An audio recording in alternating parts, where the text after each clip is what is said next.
సృష్టిని బట్టి అతిశయించుచున్నారు. మానవ జ్ఞానాన్ని బట్టి, మానవ మేధస్సును బట్టి అతిశయించుచున్నారు.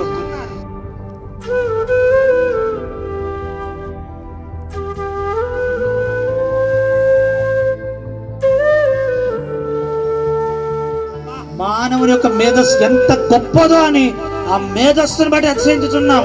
టెక్నాలజీని బట్టి అతిశయించుచున్నాం. మనకున్న ఆ బలగాన్ని బట్టి అతిశయించుచున్నాం. మన వెనుక 10 మంది ఉంటే ఆ 10 మందిని బట్టి అతిశయించుచున్నాం. కానీ నీలో నివసిస్తున్న ఆ పరిశుద్ధాత్మ దేవుని బట్టి అతిశయించలేకపోతున్నాం. ఎంత సిగ్గుచేటు, ఎంత సిగ్గుచేటు. అన్ని బాగుండి దేవుణ్ణి బట్టి అతిశయించలేకపోతున్నాం. ఇది నువ్వు ఆయనను మాత్రమే అతిశయించాలి.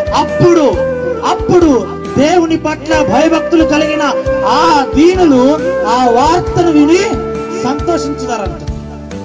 మనం చేసే కార్యములు, మన క్రియలను బట్టి దేవుని ప్రజలు లేదా దేవుడు సంతోషించాలి అంటే ఆయనను బట్టి మనం అతిశయించాలి, ఆయన హెచ్చించాలి.